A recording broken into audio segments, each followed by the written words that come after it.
नमस्कार, मेरा नाम वैदेही है। मैं फ़िल्म की विद्यार्थी हूँ और पटकथा लेखन मेरा विशेष विषय है, जिसमें मैं अपने अनुभव भी साझा करती हूँ और सीख रही हूँ और सीखती रहूँगी। आईसीए फ़िल्म फेस्टिवल के माध्यम से मुझे कई नए फ़िल्मकारों से मिलने का, उनके काम को देखने का एक मौका मिला और इसके लिए मैं आईसीए पहले तो आईसीए की बहुत शुक्रगुज़ार हूँ और फिर आप सभी फ़िल्म बनाने वालों अ, की भी बहुत-बहुत शुक्रगुज़ार हूँ कि इतने खूबसूरत अलग-अलग फ़िल्में हमें देखने को मिली। अ, फ़िल्म बनाना एक बिल्कुल ही आसान काम नहीं है और आप सभी ने इस मुश्किल समय में इसको किया। इसके लिए आपको मेरी तरफ से पहले तो मेरी तरफ से बहुत-बहुत वंदन और ढेर सारी शुभकामनाएँ कि आप और फ़िल्में बनाएँ और आप इसी तरह काम करते रहें, भले किसी भी तरह की विपत्ति आती रहे। अ, जिस विषय पे मैं आज बात करना चाह रही हूँ, वो है एडैप्टेशन या रूपांतरण, जो कि मेरे हिसाब से खासकर नए फ़िल्मकारों के लिए मेरी ये बातचीत है। उनकी तरफ मेरा सारा रुख मेरा उनकी तरफ है। अ, तो सबसे पहले तो आप सभी लोग ये मानेंगे कि किसी भी फ़िल्मकार को पहले कहानीकार होना पड़ता है। हमारा सारा धंधा, सारा गोरखधंधा कहानी का है। हम लोग हम सारे ही लोग अच्छी कहानी की खोज में सदा रहते हैं। जैसे ही अच्छी-अच्छी कहानियाँ मिलती हैं तो हमें नई फ़िल्में बनाने में प्रेरित करती हैं वो कहानियाँ। तो मुझे लगता है कि अपनी सोच या अपने व्यक्तित्व की अभिव्यक्ति या अपने विचारों की अभिव्यक्ति के अलावा कहानी ही हमारा सबसे महत्वपूर्ण फ़ोकस है, अगर हमारा माध्यम फ़िल्म है। और साथ ही मैं कहना चाहूँगी कि नए लेखक जिस तरह से होते हैं या नए फ़िल्मकार होते हैं, तो उनकी सारी ही इस फ़िल्म बनाने की जद्दोजहद का सबसे कठिन पड़ाव है कहानी लिखना। सबसे ज़्यादा समय भी इसमें लगता है और मेरे ख़्याल से सबसे अधिक शक्ति आपकी इसमें जाती है और ऐसा नहीं कि आप इसको सीख नहीं सकते, ये भी एक विधा ही है और धीरे-धीरे हम सब लोग इसको लिखना, कहना सीख ही जाते हैं। पर मुझे लगता है ये बहुत कठिन है और ये एकदम शुरुआती अगर आपका फ़िल्म बनाने का शुरुआती अनुभव है, तो आपके लिए और ज़्यादा कठिन है कि ये कहानी तो मैंने लिख दी पर क्या ये चल रही है? क्या ये समझ में आ रही है? क्या क्या ये अच्छी कहानी है? ये बहुत सारी सवालों से आप थोड़े से डरते हैं या हम थोड़ा-सा पीछे खींचते हैं हमें ये सवाल।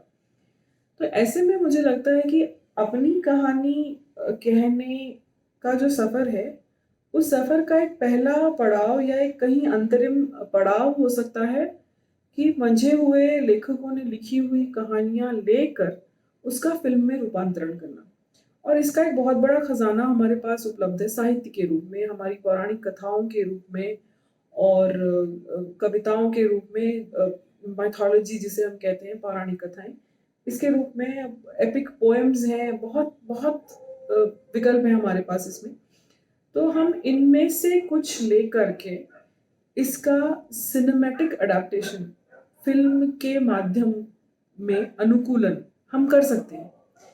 इसके करने का लाभ ये है कि पहले तो हमें एक तैयार परिपूर्ण कहानी मिल रही है जिसके ऊपर काम हो चुका है, जो अपनी बात कह रही है बहुत ही कारगर तौर पर और फिर हम अपनी सिनेमा की विधा में ज़्यादा ज़ोर लगाएँगे। तो क्या है कि जो पहला पहला स्टेप होता है कहानी का, वो किसी ने कर दिया है और अब हम सीधे पटकथा पे काम करने वाले हैं, सीधे स्क्रीन प्ले पे हम काम करने जा रहे हैं। तो इसमें हमारी बहुत मदद हो जाती है, जब हम नए-नए इस विधा में आगमन करते हैं, तो मुझे लगता है कि एक बनी-बनाई कहानी अगर मिल जाए और फिर हम धीरे-धीरे उसका सिनेमैटिक अडैप्टेशन या तो कर रहे हों या हम उसका अडैप्टेशन कर रहे हों, तो सिनेमैटिक रीटेलिंग भी अगर हम कर रहे हों, तो ये हमारे लिए काफ़ी अच्छी बात हो सकती साबित हो सकती है, अगर हम ख़ासकर अगर हम नए फ़िल्मकार हैं तो। दूसरी बात ये है कि जब हम साहित्य से कोई कहानी लेते हैं, तो ऐसा तो नहीं कि हम उस कहानी को वैसे का वैसा ही प्रस्तुत करने वाले हैं। उस कहानी के साथ भी जो कुछ हम करने वाले हैं बदलाव, उसमें फेर-बदल, उस दौरान भी हम कहानी लिखने के इस क्राफ्ट को, कहानी किस तरह से बनी है, उसका भावनिक विश्व कैसा है, उसका ढाँचा कैसा है, इस सब का हम लोग अभ्यास कर ही रहे हैं, तो हम सीख ही रहे हैं, राइट? हमारी विधाओं हमारी लेखन विधा पर भी हम काम अपने आप कर ही रहे हैं।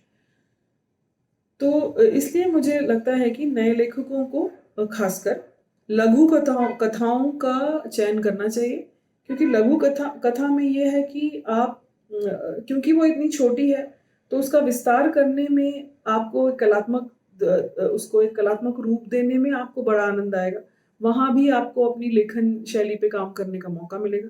लेकिन जो ढाँचा है, वो वहाँ आपको पहले से मिल गया, जो तैयार है वहाँ और वो चल रहा है, वो छू रहा है मन को, रोचक है कहानी, भा रही है, तो अब उसको सुधारें, उसका विस्तार करें, तो ये एक अच्छी चीज़ नए फ़िल्मकारों के लिए हो सकती है।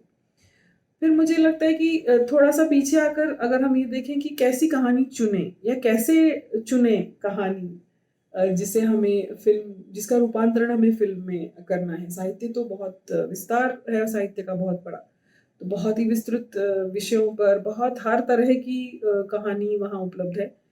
तो मुझे लगता है कि इसकी चर्चा बहुत हो सकती है कि कई विद्वान सोचते हैं कि आप उस तरह की कहानी चुनें जो आपसे बहुत मेल खाती हो या आपके भावना विश्व से मेल खाती हो या आपके परिवेश से मेल खाती हो। पर इस सब के अलावा मुझे लगता है सबसे महत्वपूर्ण बात ये है कि अ, जो कहानी आपको छू जाए, जो कहानी आपके ऊपर एक गहरा असर छोड़े, जो कहानी आपके अंदर सवाल खड़े करे, जो कहानी आपको किसी प्रकार की तीव्र भावना का एहसास कराए या बहुत दुःख या बहुत गुस्सा या बहुत आनंद दे जाए, तो ऐसी कोई कहानी जो आप अपने ज़हन में रखें, उसके ऊपर काम करें, सोचें और बार-बार उसकी तरफ आकर्षित हों, लौटें उस कहानी की तरफ बार-बार कि ये ऐसा क्यों हुआ? इस कहानी का इस किरदार ने ऐसा क्यों किया? इसका ये आचरण इस तरह का क्यों दिखाया गया है?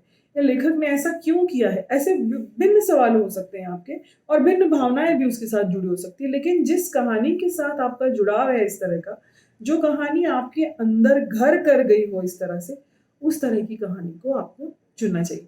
क्योंकि इतना आपके ज़हन में घुल-मिल कर वो कहानी अब आपकी हो जाएगी। अब ये केवल उस लेखक की या उस साहित्यकार की नहीं रह जाएगी, इसमें आप भी जुड़ गए और अब इसका अनुकूलन का खाली काम नहीं रह जाएगा, रूपांतरण, अनुकूलन दोनों भी आपको भी प्रस्तुत करेगा, है ना? क्योंकि इसकी प्रस्तुति में आप उस उपस्थित हैं। आप जो फ़िल्मकार हैं या आप जो पटकथा लेखक हैं, अब इस कहानी को लेकर के अगर आगे बढ़ रहे हैं, तो इसके हर ज़र्रे में आप भी उपस्थित हैं, है ना? तो ये बहुत खूबसूरत चीज़ मुझे लगती है रूपांतरण की कि एक कहानी चल रही है और फिर आपने उसको अपनी तरह से गढ़ा और दोबारा एक माध्यम के नियमों को मानते हुए आपने उसको गढ़ा और फिर प्रस्तुत किया। तो मैं कहीं भी ये नहीं कह रही हूँ कि आपको अपनी कहानी नहीं कहनी है या आपको अपनी कहानी कहने से सहूलियत है कि आप किसी और की कहानी कहें, ये मैं कतई नहीं कह रही हूँ। अपनी कहानी कहने के लिए जो परिपक्वता चाहिए या अपनी कहानी कहने के लिए जो आपके और आपकी कहानी के बीच का जो अंतर चाहिए, जो डिस्टेंस चाहिए कि वो पर्सनल लेवल की आंतरिक मेरी अनुभूति की कहानी, लेकिन क्या मैं उसको वैसे ही लोगों के सामने रख सकती हूँ? नहीं, मुझे उसका उससे थोड़ा दूर हट के कहानी सुनानी पड़ती है कई बार, राइट? तो ये सारी प्रक्रिया अगर नहीं हो पा रही तो क्या मैं कहानी कहूँ ही नहीं? तो ऐसे में मेरा सुझाव ये है कि आप लघु कथाएँ पढ़ें और फिर लघु कथाओं का अनुकूलन करें फ़िल्मों के लिए। बेहतर होगा, आपके लिए बेहतर सीखने का माहौल बनेगा। आपकी फ़िल्में बेहतर चलेंगी तो आपका आत्मविश्वास और बढ़ेगा और इन्हीं कहानियों को पढ़ते, लिखते और इनको रूपांतरित करते-करते आपकी समझ भी परिपक्व होती चली जाएगी और आप अपनी कहानियाँ बेहतर कह पाएँगे। और इसमें ये आप बिल्कुल आश्वस्त रहें कि किस तरह की कहानी चुन रहे हैं और आप इसको किस तरह से कह रहे हैं, इसमें आप उपस्थित हैं। इसमें आपका स्पेशल टच या आपका व्यक्तित्व तो वहाँ उपस्थित है ही। तो प्रेमचंद जी की कहानी आपने उठाई या आपने विलियम शेक्सपियर का कोई आपने नाटक उठा लिया, पर उसकी प्रस्तुति में आप उपस्थित हैं। आपका टच, आपका स्टाइल, आपको कौन-सी बात लुभा गई, वो उपस्थित है। तो आश्वस्त रहें इस बारे में। अ, अब एक दूसरी थोड़ी-सी हटके अलग बात जो मैं कहना चाहूँगी वो ये है कि अ, कहानियों के प्रेमी या किस्सा-गो जिन्हें कहते हैं या कहानीकार होने की वजह से हमारा प्रेम सभी तरह की कहानियों से होना चाहिए। तो कई बार ऐसा मुझे मेरा अपना एक पर्सनल एजेंडा या एक वैयक्तिक मेरा विशेष मत ये है कि अ, कोई भी कहानी सिर्फ़ इसलिए कि उसका वाचक वर्ग नहीं रह गया या उसको बोलने वाला उस भाषा को बोलने वाला कोई नहीं रह गया या उस भाषा के पास लोगों तक पहुँचने का कोई ज़रिया उपस्थित नहीं रह गया। ऐसे कारणों की वजह से कोई भी अर्थपूर्ण कहानी खोनी नहीं चाहिए। मुझे ऐसा लगता है कि कोई भी कहानी जो मनुष्य को जीवन जीने में मदद करती है या जो मनुष्य को जीवन के किसी सत्य से अवगत कराती है या किसी कठिन परिस्थिति में होने वाले किसी विशेष एहसास से अवगत कराती है, ऐसी कोई भी कहानी कभी खोनी नहीं चाहिए और इसकी ज़िम्मेदारी हमारी आपकी सबकी है जो कहानियों के साथ काम कर रहे हैं।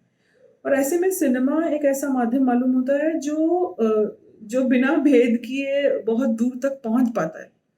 तो हमारी ज़िम्मेदारी और द्विगुणित हो जाती है कि हम अ, ऐसी कहानियाँ ढूँढें अपनी-अपनी भाषाओं में, जिन भाषाओं से हमें लगाव है, जिन भाषाओं का ह्रास होता चला जा रहा है या जिन भाषाओं के साहित्य को इसकी आवश्यकता है, ऐसी चीज़ें हमें ढूँढ कर और अगर हमारा उनका नाता जुड़ता है, अगर हमारा उस कहानी का प्रेम हो जाता है, तो उन्हें लेकर के फ़िल्म बनाना हमारी ज़िम्मेदारी है। ऐसा मुझे लगता है। तो मेरी आप सभी नए फ़िल्मकारों से ये विनती है कि जब भी आप नई कहानियाँ ढूँढ रहे हैं, जब आप वो जो एक अनमिट सी प्यास होती है कि कुछ हटके मुझे चाहिए, कुछ अलग कहानी होनी चाहिए। तो इस प्यास को बुझाने के लिए साहित्य की तरफ ज़रूर देखें। हाँ, मैं दोबारा कह रही हूँ कि ऐसा नहीं मैं कह रही कि आप अपनी कहानी क्यों कह रहे हैं, आपसे तो नहीं बन पड़ रही, ये मैं बिल्कुल नहीं कह रही हूँ। ये मैं कह रही हूँ कि धीरे-धीरे हम सीखते हैं, ये पूरा रास्ता सीखने का ही है।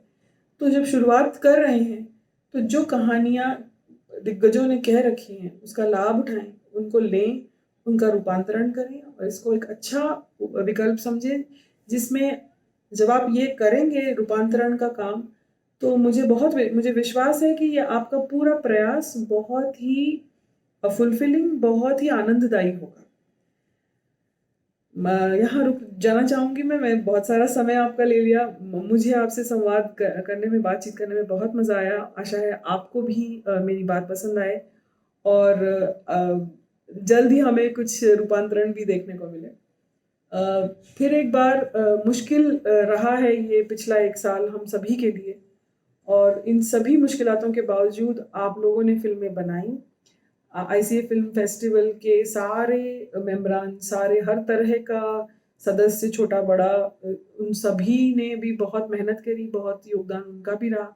आप सभी को मुझे ये मौका देने के लिए और अपनी प्रस्तुतियाँ हम तक भेजने के लिए बहुत-बहुत धन्यवाद और ढेर सारी शुभकामनाएँ।